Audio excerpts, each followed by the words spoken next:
back in. Today we're discussing our favorite defenses and kickers to stream for week 12.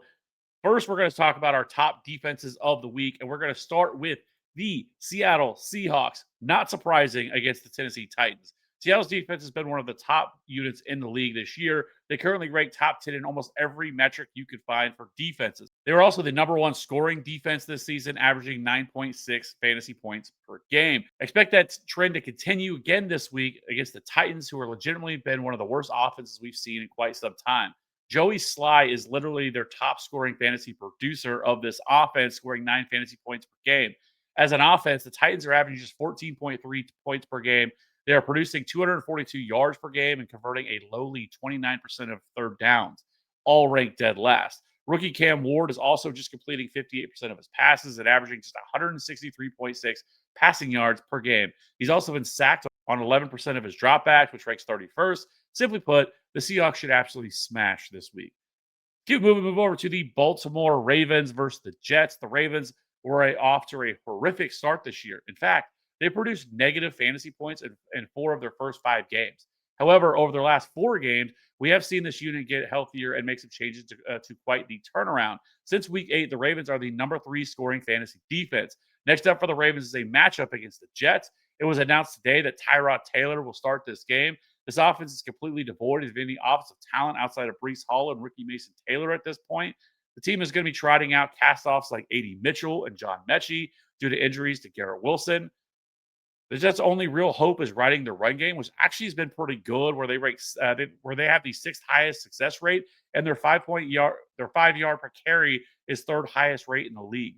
If they are forced to throw the ball, though, that's where issues arise, as they have yielded a sack on nearly 12% of dropbacks, which ranks worse in the league. The Ravens are a top 5 defense again this week. Over to our top streaming options. We're going to start Cleveland Browns versus the Raiders.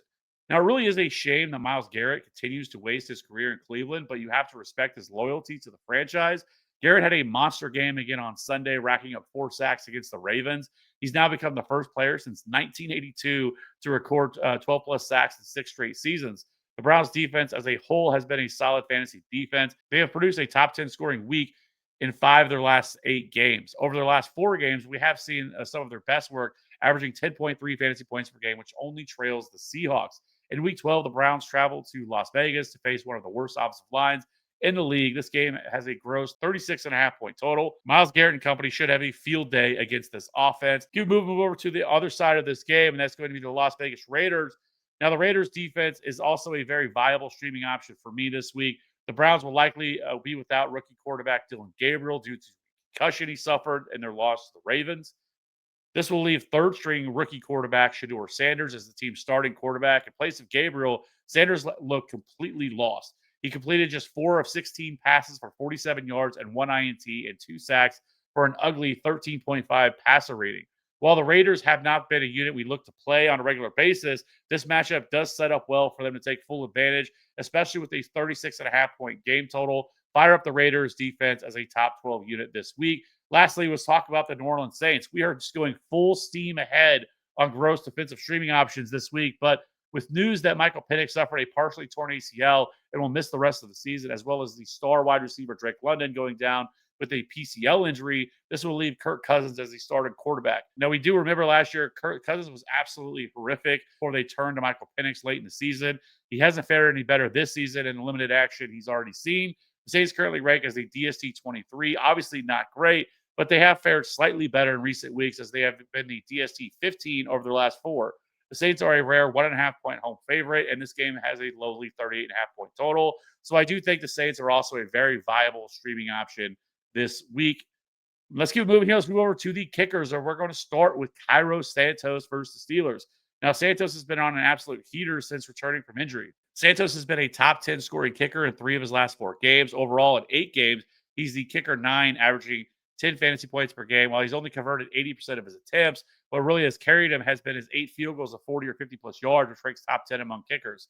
Santos is only rostered in 25% of leagues. This week, he gets another very good matchup against a Steelers defense that allows the 4th most fantasy points to kickers. Santos isn't just a great streaming option. He's also a great long-term ad, as the Bears have the 4th easiest remaining schedule for kickers. Let's keep moving. Let's move over to Cam Little versus the Cardinals. We had Cam Little on this show last week and managed to score just 5 fantasy points. The Jaguars never needed to resort to field goals as they ran up the score to 35 points. I'm going back to the well this week as Cam Little and the Jaguars get an awesome matchup against the Cardinals, who allow the second most fantasy points to kickers. It also helps that this is a dome environment in Arizona. Cam Little is only rostered in 33% of leagues, and I have him as a top 8 kicker option for the week. Keep moving. Let's move over to Andy Borregales versus the Bengals. Andy Borregales is currently the kicker 12 on the season, but he is the kicker 25, averaging just 7.5 fantasy points per game. He's been reliable when asked to kick field goals, converting nearly 90% of his attempts, but his 5 field goals of 40 or 50 plus yards ranks near the bottom half of the league.